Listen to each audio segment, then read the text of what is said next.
नमस्कार साथीहरू। आज म यस अध्यापन अनुमति पत्र अन्तर्गत सेट 2 लिएर उपस्थित भइसकेको छु। तपाईँहरू सेट 1 हेर्नुभएको छैन भने कृपया हेरिदिनुहोला।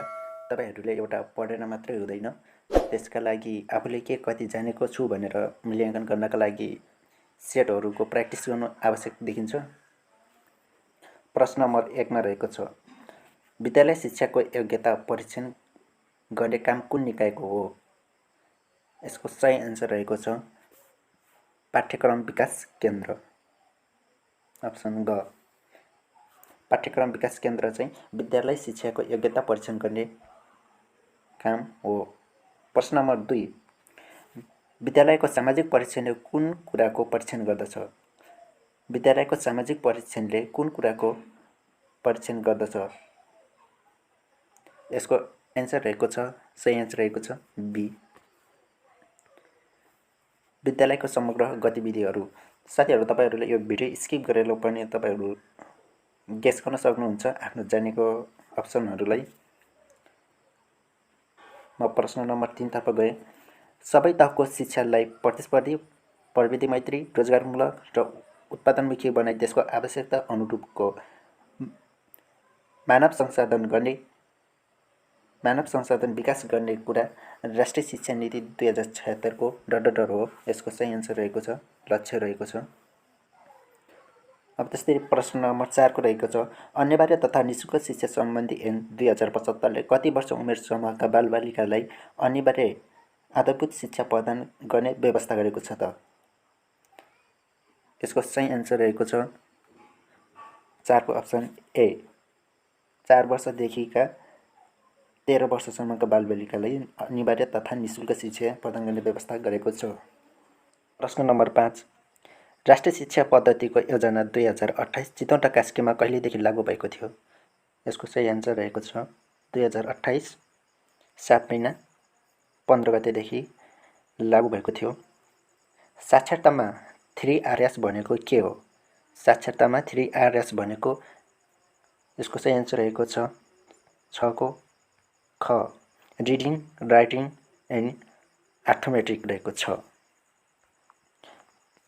प्रश्न नम्बर 7, माध्यमिक शिक्षा उत्तीर्ण परीक्षा कक्षा 10 को सञ्चालन र व्यवस्थापनका लागि संस्थागत संरचनाको स्थापना र सञ्चालन कुन सरकारले गर्ने कार्यनीति रहेको छ?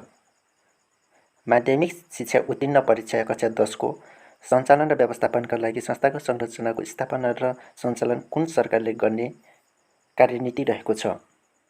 यसको सही एन्सर रहेको छ 7 को ख, प्रदेश सरकारले गर्ने कार्यनीति तोकेको छ। प्रश्न नम्बर 8, नेपालको संविधानमा उल्लेख भएको शिक्षा सम्बन्धी हक तलका मध्ये कुन पर्दैन? यसको सही एन्सर रहेको छ घ, पर्दैन। साथीहरू, मैले यसको अप्सन मात्र ल्याएको छु, सबै पढ्न चाहिँ भएन, किनकि भिडियो लामो हुने भएका कारणले मैले अप्सन मात्र राखिदिएको छु। तपाईँ आफै यसले भिडियोलाई स्किप गरेर अथवा पज गरेर तपाईँ अप्सनहरू चुज गर्न सक्नुहुन्छ। त्यसरी प्रश्न नम्बर 9 मा, गाउँ शिक्षा समितिले देखाएका मध्ये कसलाई मनोनित गर्दछ? गाउँ शिक्षा समितिले देखाएका मध्ये कसलाई मनोनित गर्दछ? यसको सही एन्सर रहेको छ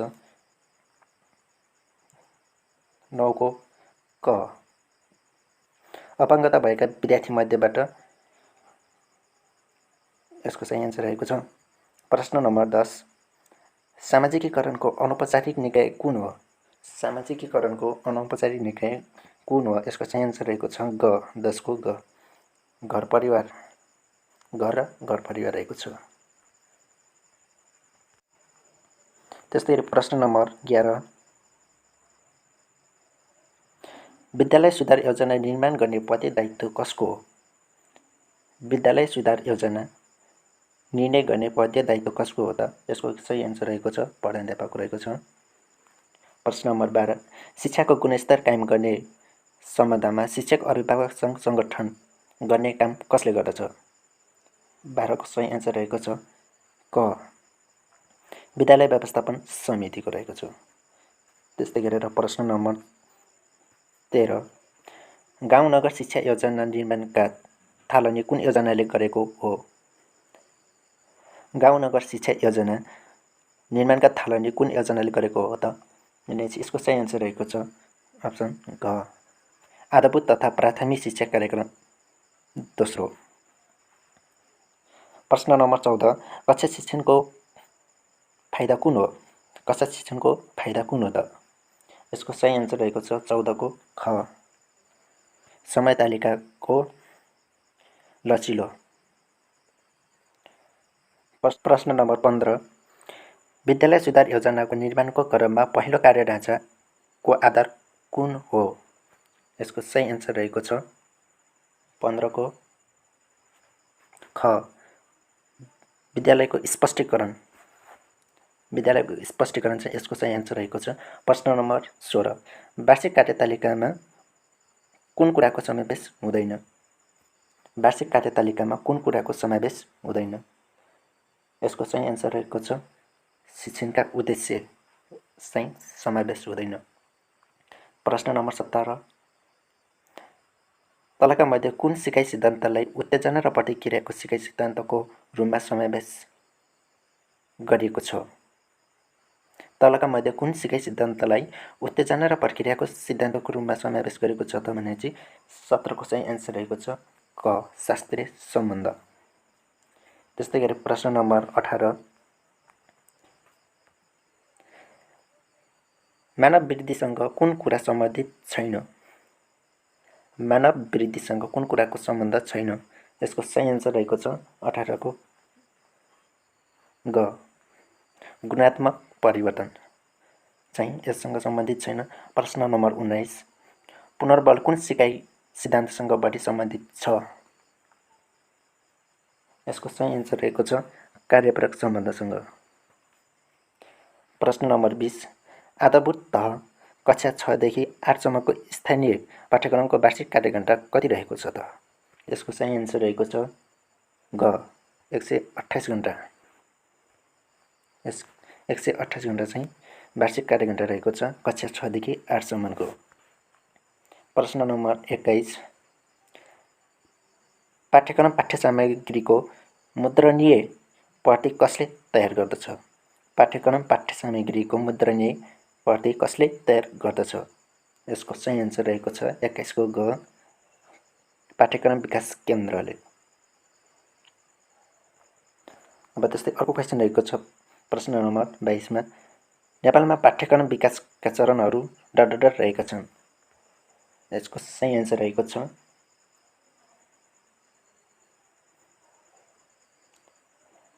क 5 वटा। नेपालमा पाठ्यक्रम विकासका चरणहरू डर रहेका छन् भनेपछि 5 चरण रहेका छन्। 5 वटा चरण रहेका छन्। त्यस्तै प्रश्न नम्बर 23 प्राविधिक शिक्षा तथा व्यावसायिक तालिम परिषदका मुख्य जिम्मेवारी को हुन्? प्राविधिक शिक्षा तथा व्यावसायिक तालिम परिषदका मुख्य जिम्मेवारी को हुन् त? यसको सही आन्सर रहेको छ 23 को ग सिपयुक्त जनशक्ति तयार पार्नु। प्राविधिक तथा व्यावसायिक शिक्षा तालिम परिषदको मुख्य जिम्मेवारी के हो त भने चाहिँ सिपयुक्त जनशक्ति तयार पार्नु। त्यस्तै प्रश्न नम्बर 24 अनौपचारिक शिक्षा दिने लक्षित समूह तलका मध्ये कुन होइन? अनौपचारिक शिक्षा दिने लक्षित समूह तलका मध्ये कुन होइन त? यसको सही आन्सर रहेको छ घ 24 को ग विद्यालय गइरहेका तर कमजोर शैक्षिक उपलब्धि भएका व्यक्तिहरू। त्यस्तै प्रश्न नम्बर 25 मा रहेको छ अपाङ्गता भएका बालबालिकाको अध्ययन अध्यापनमा सहयोग पुर्याउन आवश्यक रूपमा सञ्चालनमा ल्याइएका विद्यालय तलका मध्ये कुन प्रकारको विद्यालय पर्दछ भनेको छ। यसको सही आन्सर रहेको छ ख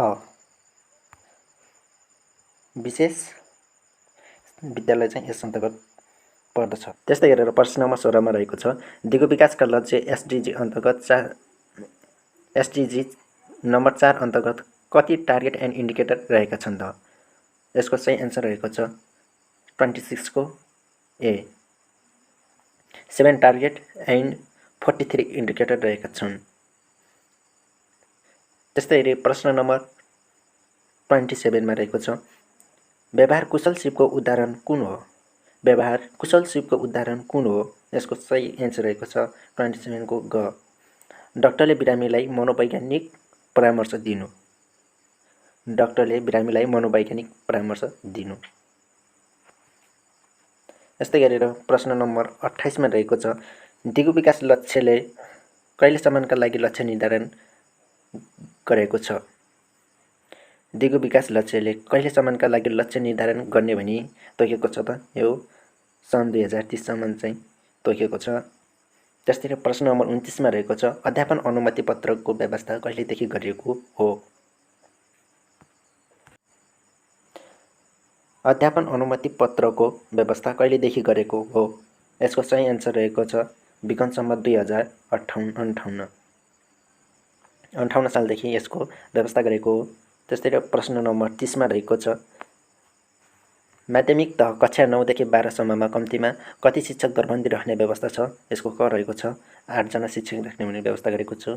त्यस्तै प्रश्न नम्बर 31 मा रहेको छ शिक्षा तालिम केन्द्र देहाकामध्ये कुन ठाउँमा रहेको छैन? शिक्षा तालिम केन्द्र देहाकामध्ये कुन ठाउँमा रहेको छैन त? यसको सही एन्सर रहेको छ धनुषामा। प्रश्न नम्बर क धनुषामा चाहिँ रहेको छैन। त्यस्तै गरी प्रश्न नम्बर 32 मा रहेको छ रेडियो नेपालबाट रेडियो शिक्षा शीर्षक कार्यक्रम कहिलेदेखि प्रसारण भएको थियो? रेडियो नेपालबाट रेडियो शिक्षा शीर्षक कार्यक्रम कहिलेदेखि प्रसारणमा भएको थियो? यसको सही एन्सर रहेको छ ख 2035 बाट भएको थियो। शिक्षा केन्द्रित विधि कुन हो? शिक्षा केन्द्रित विधि कुन हो? यसको सही एन्सर रहेको छ ख निगमन विधि रहेको छ। प्रश्न नम्बर 34 मा रहेको छ ग्रामोफोन कुन शैक्षिक सामग्री अन्तर्गत पर्दछ? ग्रामोफोन कुन शैक्षिक सामग्री अन्तर्गत पर्दछ? यसको सही एन्सर रहेको छ 34 को क श्रव्य सामग्री अन्तर्गत पर्दछ। त्यस्तै गरी मूल्याङ्कनको अर्थतलाका मध्ये कुन उपयुक्त हुन्छ? मूल्याङ्कनको अर्थतलाका मध्ये कुन उपयुक्त हुन्छ त? यसको सही एन्सर रहेको छ 35 को घ विद्यार्थीको योग्यता लेखाजोखा गर्नु। विद्यार्थीको योग्यताको लेखाजोखा गर्नु चाहिँ यसको सही एन्सर रहेको छ। प्रश्न नम्बर 36 मा रहेको छ आधारभूत शिक्षा पाठ्यक्रम 2077 कक्षा 6 देखि 8 सम्म अनुसार आन्तरिक मूल्याङ्कन अन्तर्गत कति भारको त्रैमासिक परीक्षा हुने व्यवस्था छ? आधारभूत शिक्षा पाठ्यक्रम 2077 कक्षा 6 देखि 8 सम्म अनुसार आन्तरिक मूल्याङ्कन अन्तर्गत कति भारको त्रैमासिक परीक्षा हुने व्यवस्था गरेको छ त? भने यसको सही एन्सर रहेको छ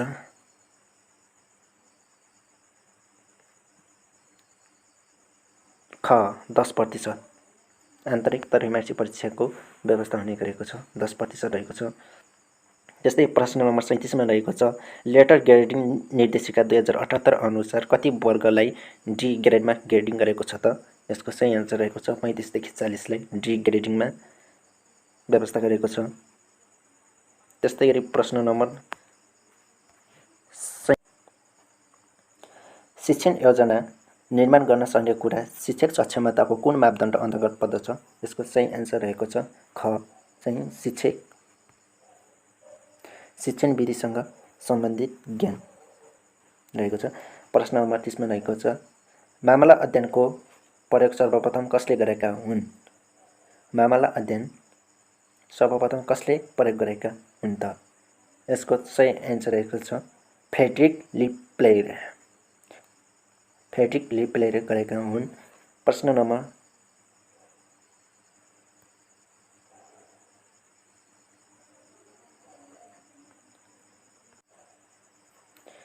त्यस्तै गरी प्रश्न नम्बर 40 मा रहेको छ यो चाहिँ 39 रहेको छ साथीहरू।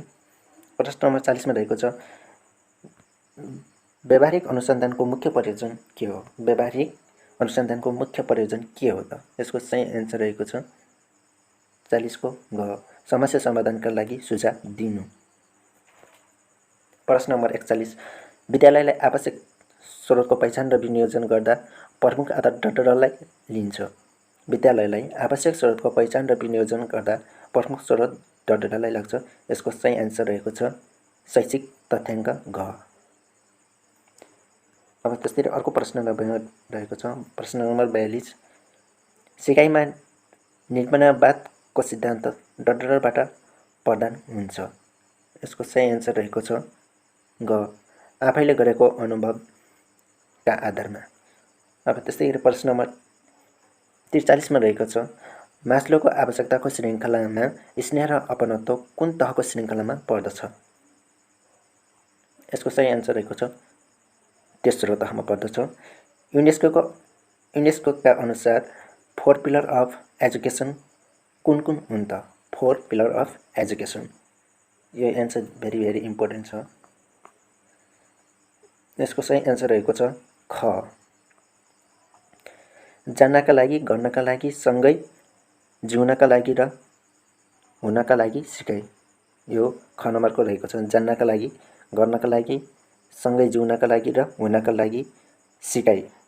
यो चाहिँ 4 पिलर अफ एजुकेसन रहेको छ सही एन्सर। त्यस्तै गरी प्रश्न नम्बर 45 मा रहेको छ सबैका लागि शिक्षा कार्ययोजना 2001 देखि 2015 को कुन लक्ष्य शैक्षिक गुणस्तरसँग सम्बन्धित छ। 45 को सही एन्सर रहेको छ लक्ष्य नम्बर 6 चाहिँ योसँग सम्बन्धित रहेको छ। त्यस्तै गरी प्रश्न नम्बर 46 मा रहेको छ शैक्षिक गुणस्तरमा प्रभाव पार्ने पक्षहरूमा देखाएका मध्ये कुन उपलब्धिसँग सम्बन्धित छ। यसको सही एन्सर रहेको छ सामाजिक लाभ। त्यही गरेर प्रश्न नम्बर 47 मा रहेको छ गणितीय हिसाब गर्नका लागि सबैभन्दा बढी उपयोगी प्रोग्राम देखाएका मध्ये कुन हो। यो कम्प्युटरबाट आएको छ। यसको सही एन्सर रहेको छ MS एक्सेल। यसको सही एन्सर रहेको छ। साथीहरू यति त थिए MCQ क्वेसन। अब यो 3वटा चाहिँ आइक्यू सम्बन्धी क्वेसनहरू रहेका छन्। प्रश्न नम्बर 49 मा रहेको छ 25 जना विद्यार्थी भएको एउटा कक्षामा राम अगाडिबाट 10औं स्थानमा छ भने पछाडिबाट कतिौं स्थानमा होलान् भनेको छ। राम अगाडिबाट 10औं स्थानमा छ भने पछाडिबाट कति होला त। जम्मा टोटल विद्यार्थी चाहिँ 25 जना छन्। यसको एन्सर हल चाहिँ यस्तै गरिन्छ।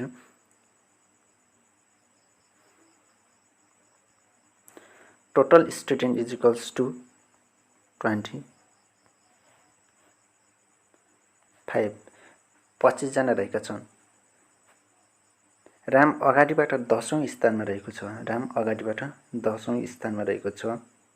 यो राम भन्ने व्यक्ति हो। पछाडिबाट कतिौंमा होला त भनेर यहाँ सोधेको छ। अब यस्तै यसको सूत्र रहेको छ। यसको सूत्र रहेको छ यहाँ गरे, यसको यहाँ गरे।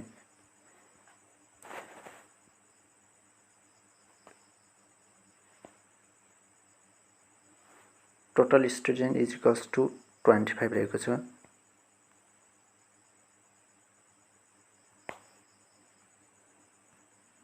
सरी 25 नै रहेको छ।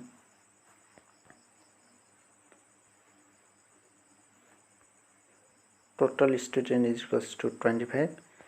राम अगाडिबाट 10 स्थानमा छ भनेपछि यसको सूत्र रहेछ पछाडिबाट वाट भनेको छ। यसको सूत्र T is equals to left plus right minus 1 रहेको छ। अब टोटल भनेको 25 रहेका छन्। इज इक्वल्स टु लेफ्ट भनेको बायाँ। अगाडिबाट कति छन् त भनेपछि 10 जना छन् प्लस R भइहाल्यो प्लस 1। अब यसलाई R इज इक्वल्स टु 25। यो 10 मा 1 गर्दा 9 भयो। फेरि 25 मा 9 गर्दा चाहिँ कति हुन्छ त 16। यसको एन्सर चाहिँ 16 रहेको छ। 16 यसको एन्सर रहेको छ। ऊ चाहिँ पछाडिबाट कतिमा होला त भनेपछि 16 16औं स्थानमा रहेको छ। 50मा रहेको छ। 5 जना विद्यार्थी एउटा बेन्चमा बसेका छन्। 5 जना विद्यार्थी एउटा बेन्चमा बसेका छन्। ए बीको बायाँ तर सीको दाहिने तर्फ बसेको छ। ए भन्ने व्यक्ति चाहिँ कहाँ बसेको छ त? बीको बायाँतर्फ। बीको बायाँ भनेको यो अगाडि हो, दायाँ भनेको पछाडि रहेको छ। यो दायाँ र बायाँ अलिक क्लियर भइदिनु होला। तर सीको दाहिनेतर्फ बसेको छ। सीको दाहिने भनेको यता हो। बीको बायाँतर्फ बसेको छ। बायाँ भने यतातर्फ बसेको छ। बीको बायाँतर्फ भनेको यता हो बायाँ हात बीको, र सीको दायाँ हात भनेको यता हो। सीको दायाँ र बीको बायाँतर्फ बसेको छ भने अब त्यस्तै गरेर डी चाहिँ बीको दाहिनेतर्फ बसेको छ। डी भन्ने व्यक्ति चाहिँ बीको दाहिनेतर्फ बसेको छ। यहाँ बसेको छ। डी बीको दाहिनेतर्फ तर ईको बायाँतर्फ बसेको छ। ईको बायाँतर्फ। यो बीको दायाँतर्फ बसेको छ। यो भनेको दायाँ हो, यो भनेको बायाँ। ईको बायाँतर्फ बसेको छ। बसेको छ भने सबैभन्दा दाहिने को होला नि त भनेर सोधेको छ। सबैभन्दा दाहिने को छन् त? यसको सही आन्सर रहेको छ डी र ई चाहिँ सबैभन्दा दाहिनेतर्फ बसेका छन्। अप्सन नम्बर ए को 50 सरी 50 को ए यसको सही आन्सर रहेको छ डी र ई बसेका छन्। हस् त साथीहरू, आजको भिडियो कस्तो लाग्यो? तपाईँहरूले मेरो भिडियोलाई मन परे सेयर, लाइक, कमेन्ट र सब्सक्राइब गरिदिन नभुलिदिनु होला।